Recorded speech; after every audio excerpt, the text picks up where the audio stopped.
Bismillahirrahmanirrahim. Assalamualaikum warahmatullahi wabarakatuh. Kepada Bapak Ahmadi yang kami hormati dan juga teman-teman sekalian yang kami banggakan, perkenankan saya di sini atas nama Abdul Rahman NIM 192111099 ingin melanjutkan penjelasan tentang materi kami, yaitu pemikiran metode tafsir Fazlur Rahman. Baik, di sini kita akan membahas tentang inti pemikirannya dan juga relevansi pemikiran tokoh bagi studi tafsir.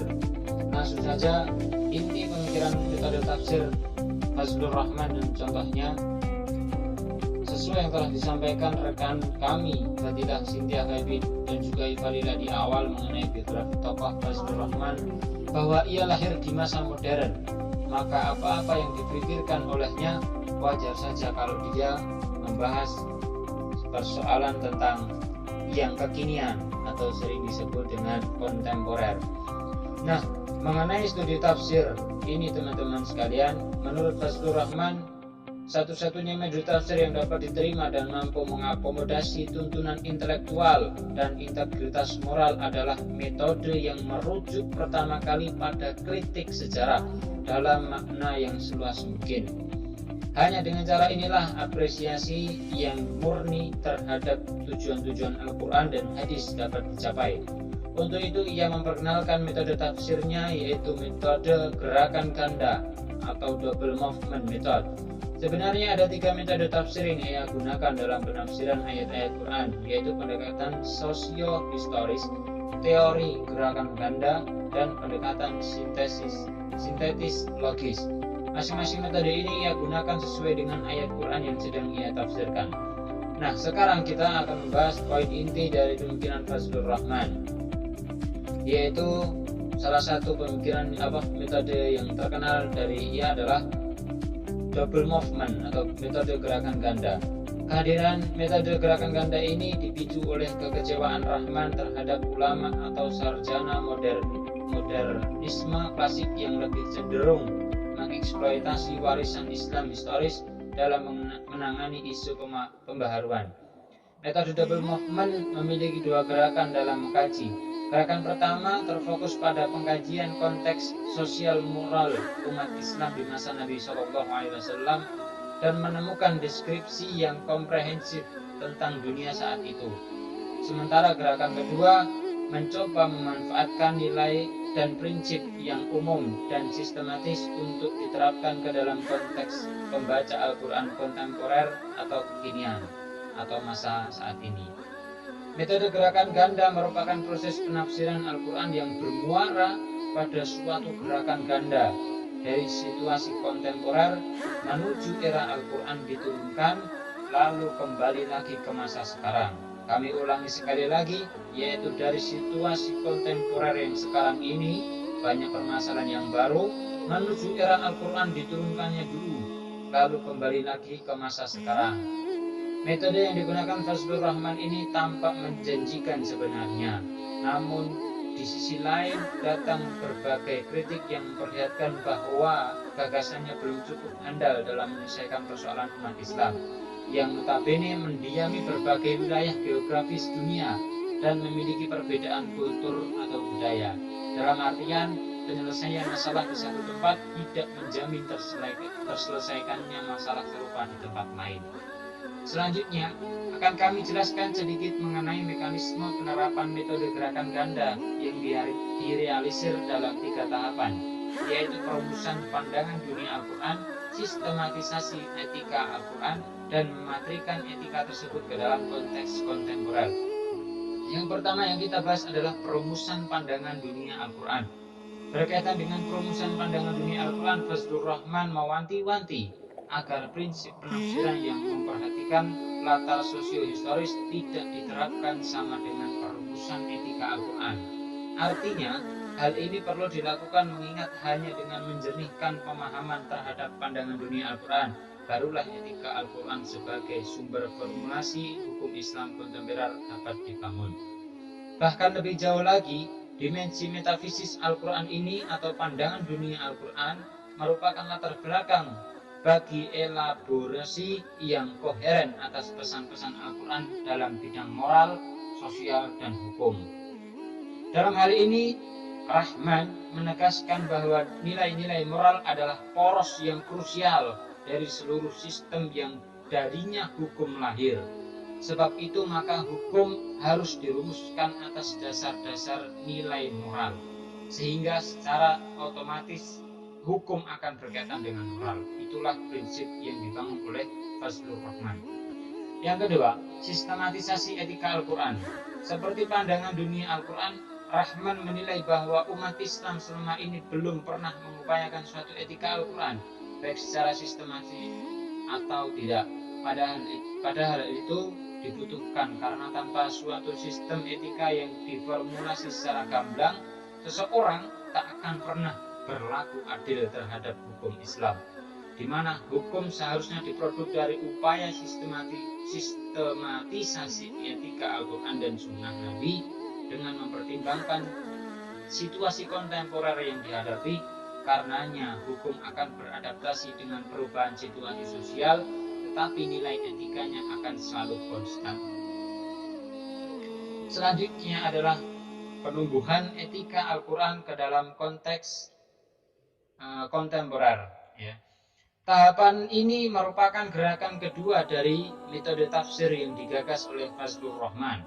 Sedangkan gerakan pertama tadi adalah memahami secara mendalam tentang makna Quran dengan melalui pendekatan sosiohistoris kembali ke zaman Rasulullah.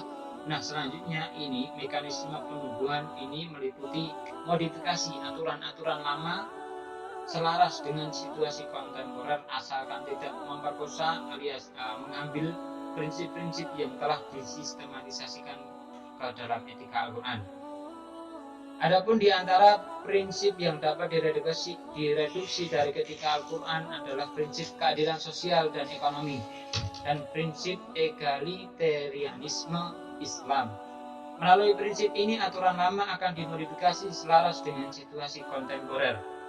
Salah satu prinsip keadilan sosial dan ekonomi yang diletakkan Al-Quran adalah bahwa kekayaan tidak boleh beredar hanya di kalangan orang-orang kaya. Ini terdapat dalam Quran surat Al-Hasr ayat ke-7. Sebagai penjelasan prinsip ini, Al-Quran menetapkan zakat yang tujuannya siapa saja yang berhak menerima dirinci dalam Quran surat At-Taubah ayat 60. Kemudian dengan contoh lain dalam prinsip berkaitan dengan prinsip egalitarianisme Islam, khususnya pada institusi sosial dan politik, Al-Quran meletakkan prinsip bahwa umat Islam harus memutuskan persoalan yang dihadapi berdasarkan syura atau bermusyawarah. Terdapat dalam Quran surat Asy-Syura ayat 38. Prinsip ini bagi Fazlur Rahman berlaku untuk semua lini kehidupan politik, agama, sosial, ekonomi, dan sebagainya. Kita lanjutkan tentang contoh penerapan metode double movement, yaitu kita contohkan di sini adalah tentang poligami. Poligami dalam perkawinan. Hal ini terkait penafsiran surat An-Nisa ayat 3 yang bunyinya adalah A'udzubillahi minasyaitonirrajim. Bismillahirrahmanirrahim. Wa in khiftum alla tuqsitu fil yatama fankihu ma qaba lakum minan nisa'i masna wa sulasa wa ruba'. Fa in khiftum alla ta'dilu fawahidatan aw ma malakat aymanukum dzalika adna alla ta'ulu. Shadaqallahul azim. Al-ayat. Allahumma hamna bil Quran. Baik, pada dasarnya Fazlur Rahman mengakui adanya poligami dalam Al-Quran, tetapi saat ini hukum tersebut tidak berlaku lagi. Ia menjelaskan bagaimana kondisi Arab waktu turunnya Al-Quran sebagai gerak pertama dari teorinya. Pada saat itu tidak ada batasan jumlah yang dinikahi, maka Al-Quran meresponnya dengan melakukan pembatasan dengan 4 istri. Maka gerak keduanya adalah mengklarifikasi legal formal dan ideal moral. Legal formal dari perkawinan adalah pembatasan 4 istri. Kemudian ia berspekulasi bahwa ideal moral dari pembatasan tersebut adalah 1 istri atau monogami sebagai kelanjutan pembatasan yang pertama. Maka ketika ayat ini diaplikasikan pada saat ini, yang menjadi patokan adalah ideal moralnya. Sedangkan ideal moral adalah tujuan dasar moral yang dipesankan Al-Quran. Jadi ideal moral itu adalah tujuan dasar moral yang dipesankan dari Al-Quran di ayat ini, yaitu kita dianjurkan untuk monogami. Boleh dengan 4 istri, tetapi berlaku adil. Semacam itu. Kita lanjutkan bagaimana Al-Quran membolehkan mereka, para wali atau sahabat Nabi dan lain-lain itu, untuk mengawini perempuan itu, dijadikan istri sampai batas 4 orang. Tujuan Al-Quran di sini adalah untuk menguatkan bagian-bagian masyarakat yang lemah, seperti orang-orang miskin, anak-anak yatim, kaum wanita, budak-budak, istri yang suaminya mati di medan perang atau syahid, dan orang-orang yang terjerat hutang. Sehingga dari situ tercipta sebuah tatanan masyarakat yang etis dan egaliter. Baik, kita lanjutkan kepada relevansi pemikiran Fathur Rahman bagi kemajuan studi tafsir Al-Quran.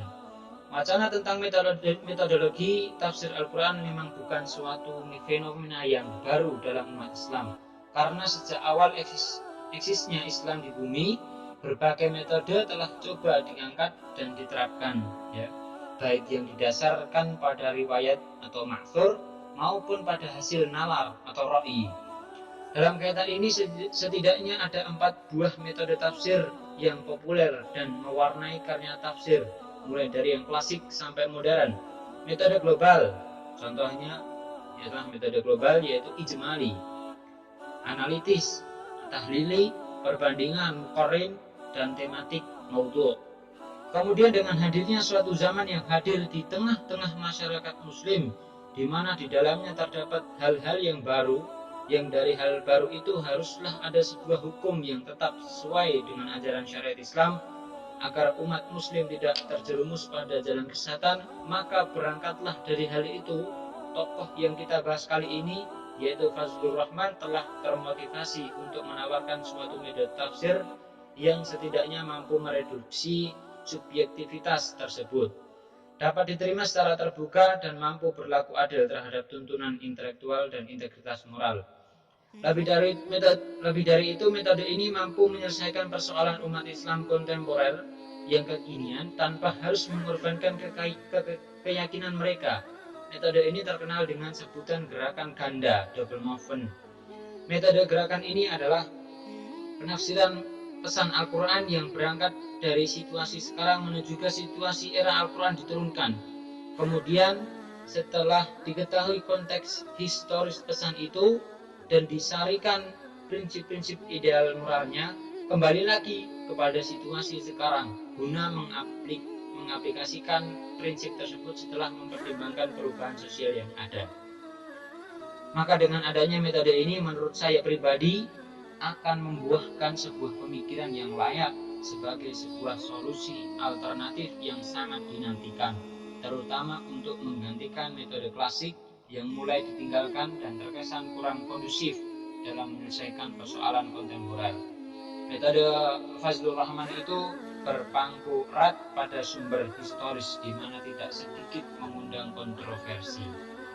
Insya Allah itu ada yang dapat kami sampaikan. Kurang lebihnya mohon maaf. Wassalamualaikum warahmatullahi wabarakatuh.